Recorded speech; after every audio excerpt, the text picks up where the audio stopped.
Hello and welcome to the program. You're watching the Daily V News. And coming right up is today's headlines. A draft master plan on economic restructuring is presented to the first session of the National Assembly.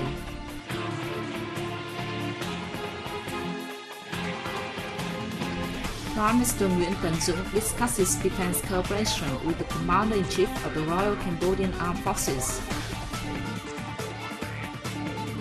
Hanoi's Consumer Price Index in May rises 0.16% against the previous month.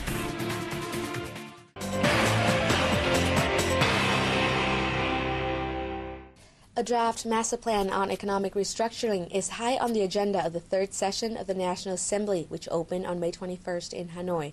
Minister of Planning and Investment Bùi Quang Vinh presented the draft to the legislator on the first day of the session.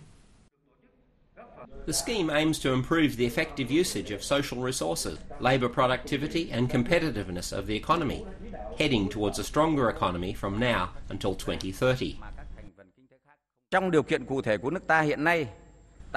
restructuring process will be split into short-term and long-term phases. In the next 5-year period, Vietnam will focus on restructuring public investment, commercial banks and financial institutes, and state-owned groups. The financial market has to increase its financial transparency and corporate governance. In regard to the restructuring of public investment, the country will renew mechanisms and ways of mobilising, allocating, managing and using social investment capital. The scheme maps out 12 basic solutions to realise the final goals, especially the completion of a market-oriented economy, renovations in investment mechanisms to attract foreign and local enterprises to priority sectors, improvement of human resource quality, and development of science and technology to bolster the competitiveness of the economy. The deputies also heard reports on the state budget balance for 2010, the improvement of National Assembly operations, and several projects to be added to the list of projects funded by government bonds in the period from 2011 to 2015. On May 22, the National Assembly discussed the draft law on tobacco harm prevention and control, and the law on preventing and combating money laundering. Prime Minister Nguyễn Tấn Dũng hosted a reception for the Commander-in-Chief of the Royal Cambodian Armed Forces, Paul Saron, in Hanoi on May 21st. Prime Minister Dũng noted the strong development of the cooperation between Vietnam and Cambodia over recent time. He said Vietnam will do its utmost to continue deepening cooperation with Cambodia in a practical and effective manner. Dũng also asked the two armies to promote cooperation between military units in localities sharing a common border and work closely together in joint patrol activities at sea, as well as in building and developing the armed forces. The Cambodian guest informed Prime Minister Dũng that he has reached agreement with leaders of the Vietnamese armed forces on promoting friendly cooperation between the two armies in many fields, including human resource training, search and rescue activities. He said the two sides will work together to build a border of peace, cooperation, friendship and development. The Commander-in-Chief of the Royal Cambodian Armed Forces earlier paid a courtesy visit to the Vietnamese Defense Ministry and held working sessions with the Chief of the General Staff of Vietnam People's Army. A delegation from the Vietnam Academy of Science and Technology, headed by the President Châu Văn Minh, is paying a working visit to Laos from the 21st to the 25th of this month. At talks with a delegation from the Lao Ministry of Science and Technology on May 21st, the two sides agree on cooperation directions in the fields of common concern, such as disaster prevention, climate change adaptation, and sustainable use of natural resources. Vietnam will help Laos strengthen research capacity, expand the applications of scientific and technological advance, and set up socio-economic development planning for some Lao provinces.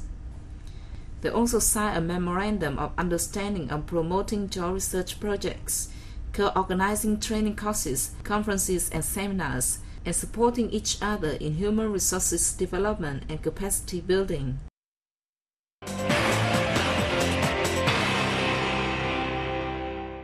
A forum on Vietnam and China economic trade, investment and tourism cooperation was held in Beijing, China on May 21st.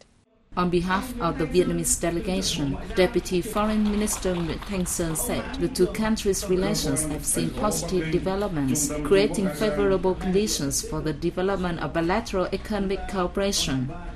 The president of the China-ASEAN Association, Khu Xiaolin, noted that in 2011, bilateral trade value reached nearly $40 billion, and the number of Chinese tourists to Vietnam increased remarkably.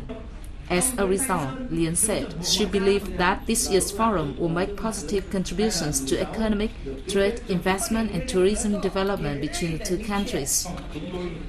The forum was jointly held by the Vietnamese Embassy in China and the China-ASEAN Center. Hanoi's Consumer Price Index CPI in May rose 0.16% against the previous month. However, it represented a year-on-year increase of 7.8%. 9 commodity groups registered increases in prices, with the highest rate seen in transport services and the group of other commodities and services. Experts say the adjustment of the minimum salary was the reason pushing up the prices of other goods and services by 2.75%, while the price hike of petrol from April 20th led to a 1.32% rise in transportation group. Meanwhile, the prices of the restaurant and restaurant services group decreased by 0.24% thanks to abundant supply of rice and vegetables. The prices of housing, electricity, water, fuels, and construction materials dropped by 1.03%. The Malaysian ambassador to Vietnam, Dato Asmil Maud Zabidi, and a business delegation visited Bắc Ninh on May 21st to explore investment opportunities in the northern province. At a meeting with local officials, the Malaysian ambassador said Bắc Ninh has a favorable investment environment and an abundant labor force. Malaysian businessmen expressed their wish to have more information on the investment environment in the province in order to map out long-term investment plans. Bắc Ninh officials said Malaysian and other foreign businesses have contributed to the province's industrial growth. They said they hope the delegation's visit will help create a new Malaysian investment influx in the province.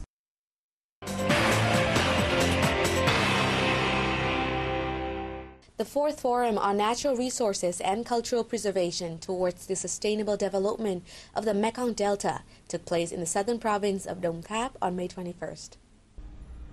Organised by the Ministry of Natural Resources and Environment, the event took the theme Proper Usage of Wetlands in the Mekong Delta.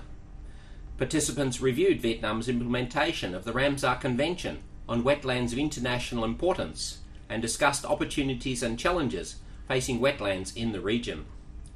Biodiversity preservation status applies to 2.7% of Mekong Delta wetlands, while the remainder is utilised for socio-economic development. At the event, the Ministry of Natural Resources and Environment called for more educational campaigns in an effort towards preserving biodiversity, in combination with poverty reduction and coping with climate change. Relevant agencies will zone off wetlands of global and national significance for Ramsar site recognition in the future, increase international cooperation in the environmental field, and effectively use global financial assistance for this field.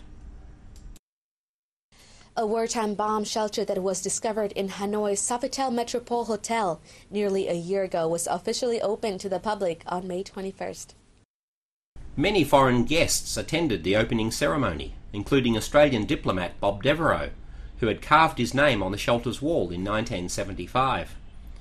The 40-square-metre bomb shelter was discovered 3 metres under the hotel's back garden last year, while workers were laying the foundations for a new bar to be called the Bamboo. It has been restored to its original state to honour the hotel's staff efforts to ensure the safety of important guests during air raids from the mid-1960s until late 1972.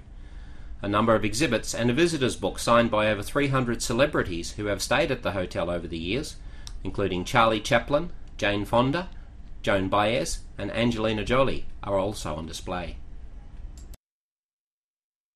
And we have covered all the stories for today. Thanks for tuning in and goodbye.